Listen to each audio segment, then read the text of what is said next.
اعوذ باللہ من الشیطان الرجیم بسم اللہ الرحمن الرحیم وما خلقت الجن والانس الا لیعبدون صدق اللہ العظیم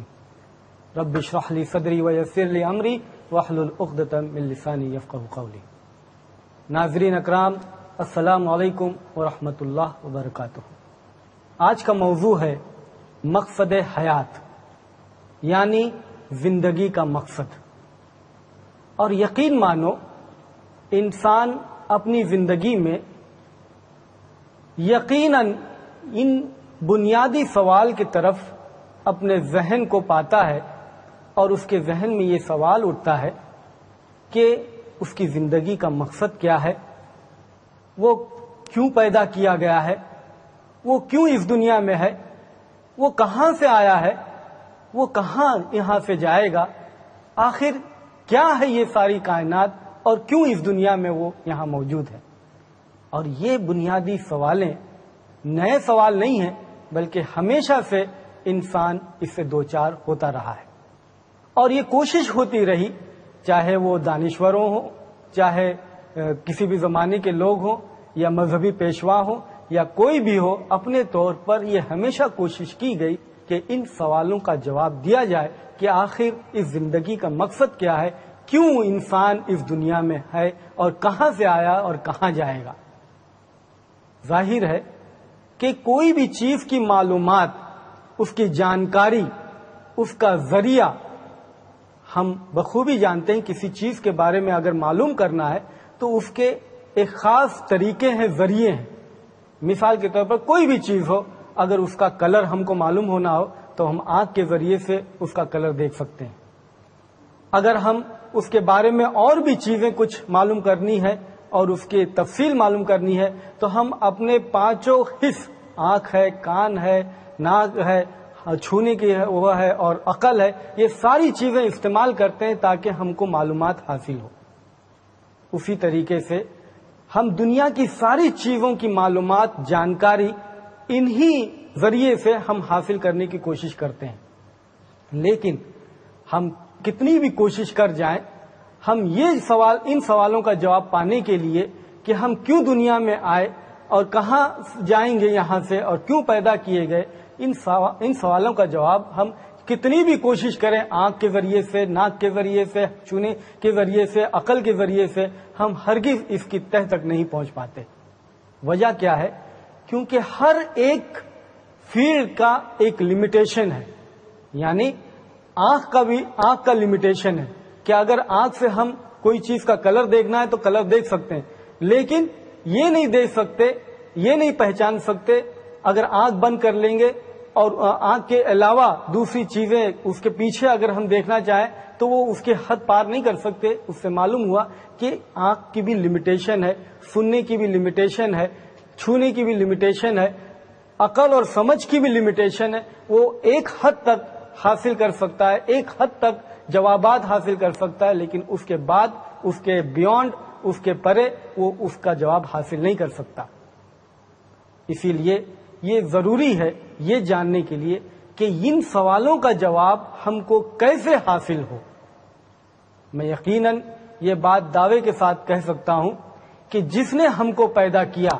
جس نے یہ ساری کائنات کو پیدا کیا، وہ ہے اس لائق بتانے کے کہ اس زندگی کا مقصد کیا ہے، وہ کیوں پیدا کیا ہے یہ ساری چیزیں، اور ان بنیادی سوالوں کا جواب وہی بتا سکتا ہے۔ دوسرا کوئی بھی کتنی بھی کوشش کرے ان سوالوں کا جواب نہیں دے سکتا، صرف اسی کے جس نے اس کو پیدا کیا ہے، جس نے ہم کو پیدا کیا ہے، اس کے اور کوئی جواب نہیں دے سکتا۔ اسی لیے میں وہ باتیں پیش کرتا ہوں اس کی طرف سے جو مالک جس نے پیدا کیا ہے وہ کیا بتاتا ہے، کیوں پیدا کیے گئے ہو اور کیا مقصد ہے، اس کی طرف آتا ہوں۔ اللہ پاک نے آخری کتاب قرآن کے اندر اس کا فیصلہ کیا ہے، اور یہ ہم کو صاف طریقے سے بتایا ہے کہ ہم نے تم کو کیوں پیدا کیا ہے۔ سورہ الذاریات 51 نمبر کی سورت اور 56 نمبر کی آیت میں ہے، وَمَا خَلَقْتُ الْجِنَّ وَالْإِنسَ إِلَّا لِيَعْبُدُونَ، ہم نے جناتوں اور انسانوں کو نہیں پیدا کیا بلکہ عبادت کرنے کے لیے، یہ مقصد صاف طریقے سے بتا دیا گیا ہے کہ انسانوں کو اور جنوں کو اللہ کی عبادت کرنے کے لیے پیدا کیا گیا ہے، اس کے مالک کی عبادت کرنے کے لیے پیدا کیا گیا، جس نے اس کو پیدا کیا اس کی ماننے کے لیے پیدا کیا گیا ہے۔ عبادت یہ عربی لفظ ہے جو عبد سے بنتا ہے۔ عبد کے معنی ہے سرونٹ، نوکر، غلام۔ عبادت،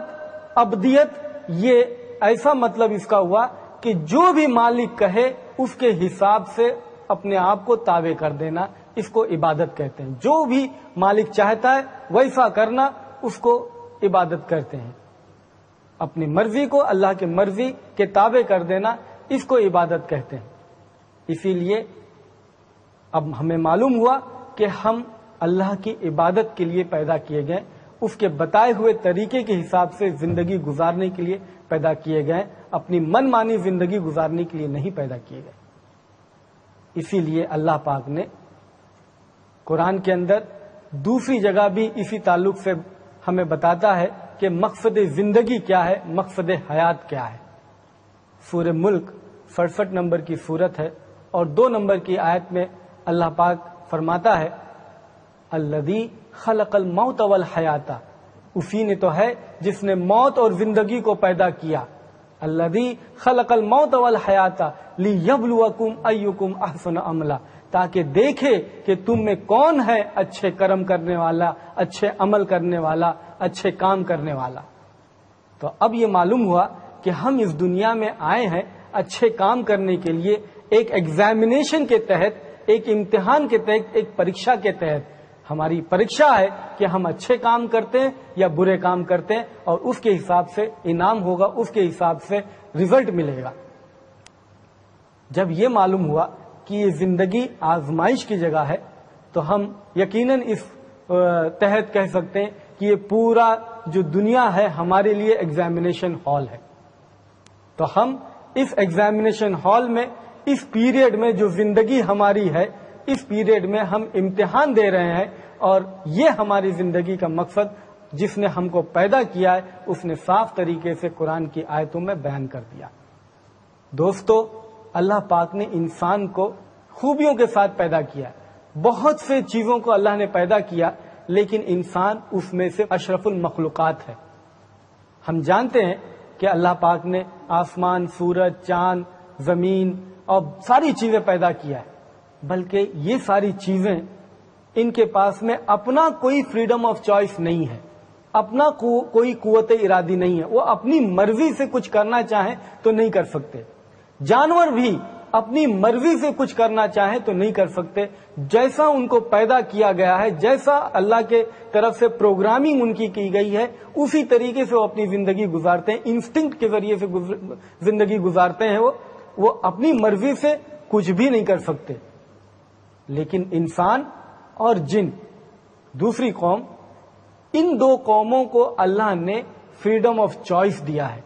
قوت ارادہ دیا ہے، یہ اپنی مرضی سے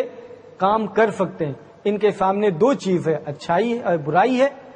اگر یہ اچھائی کو اپنانا چاہے تو اپنا سکتے ہیں، برائی کو چھوڑنا چاہے تو چھوڑ سکتے ہیں۔ اگر یہ چاہے برائی کو اپنانا تو یہ برائی کو اپنا سکتے ہیں، اور اچھائی کو چھوڑنا تو اچھائی کو بھی چھوڑ سکتے ہیں۔ یہ اپنی مرضی سے یہ کام کر سکتے ہیں۔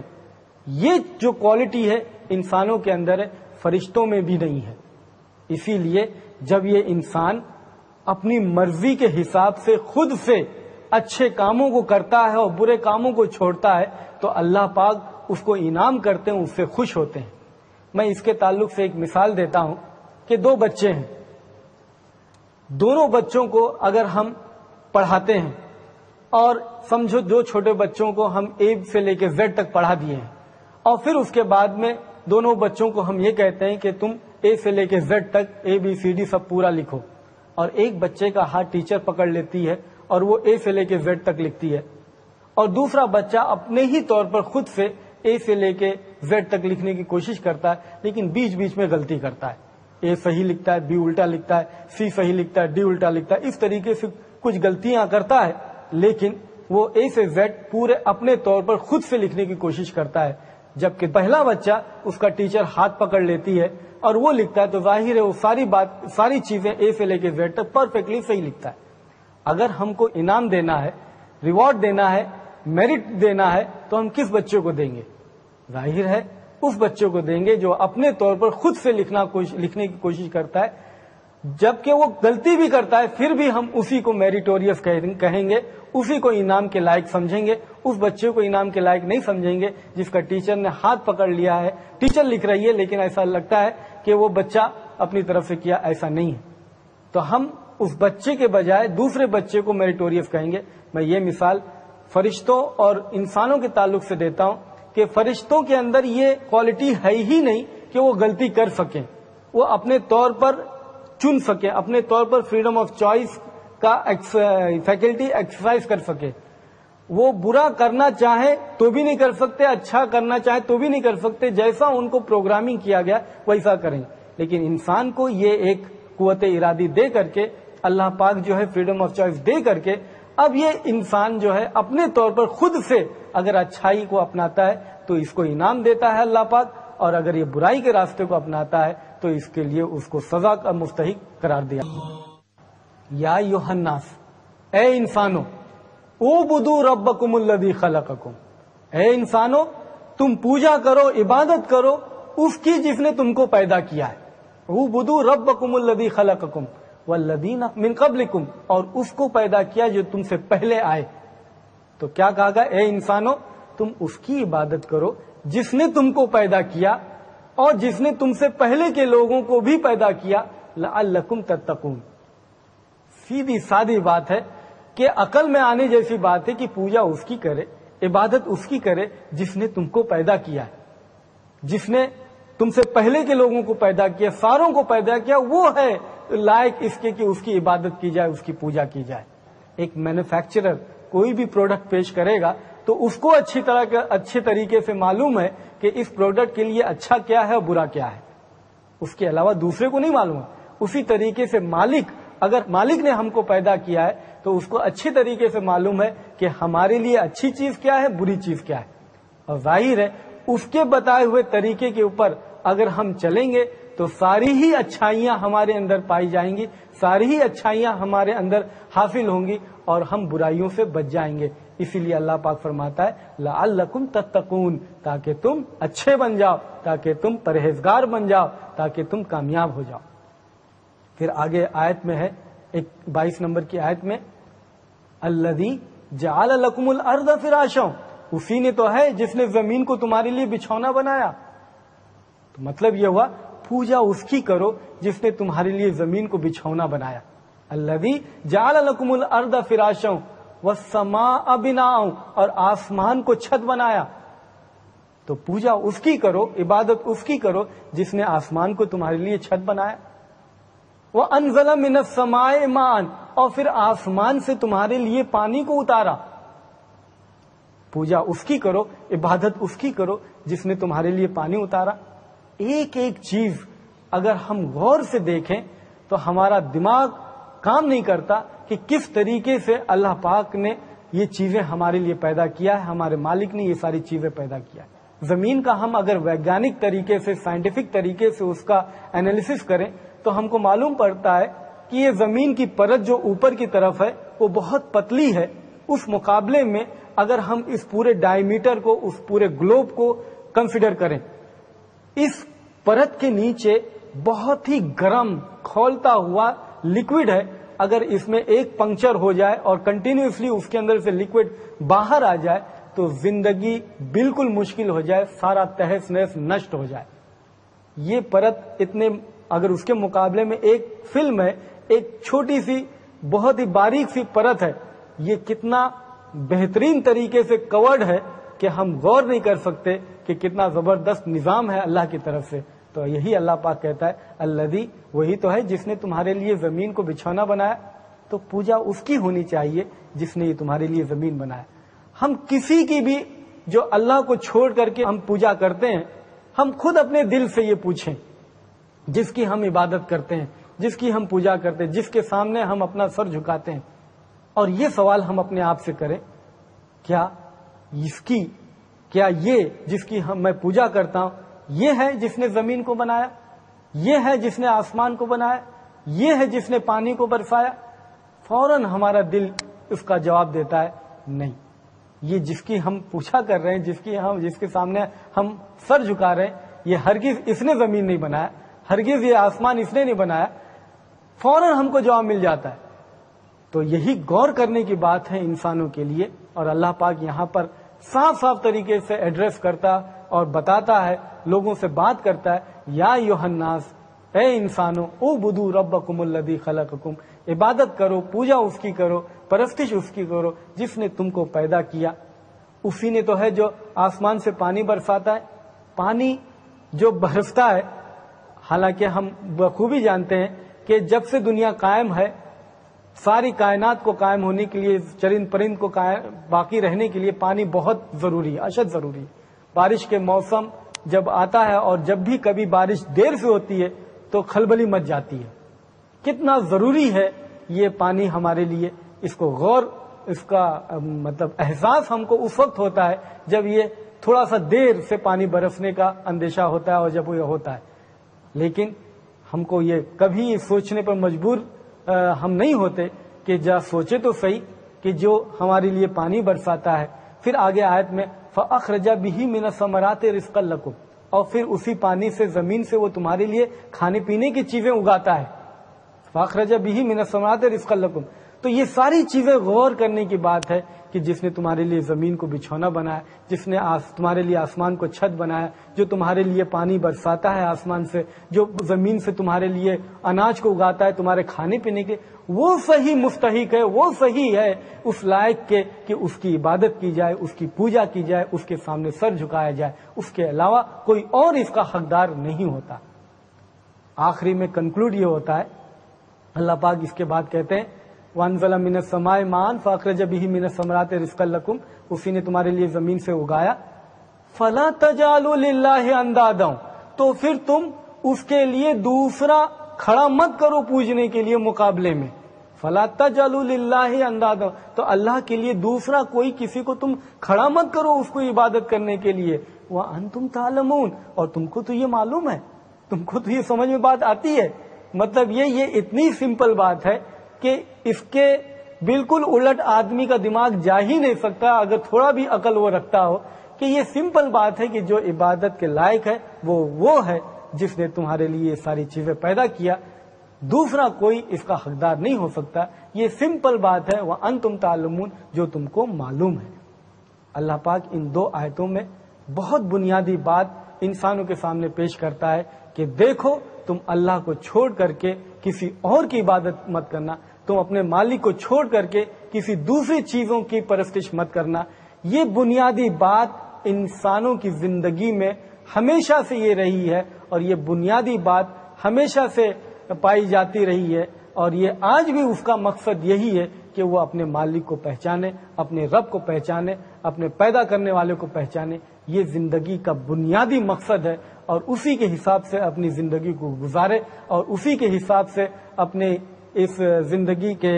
ایگزامینیشن کے اندر وہ پار کرے، کیونکہ یہ زندگی جو ہے مزہ کرنے کے لیے نہیں ہے، عیش کرنے کے لیے نہیں ہے، یہ سورگ نہیں ہے، یہ جنت نہیں ہے، نہ جہنم ہے۔ یہ زندگی آزمائش کی جگہ ہے، یہاں پر آپ آزمائش کے طور پر گزر رہے ہیں، ٹیسٹ ہو رہا ہے، ٹرائل ہو رہا ہے، اور اللہ پاک صاف طریقے سے قرآن کے اندر ہم کو بتاتا ہے کہ دیکھو،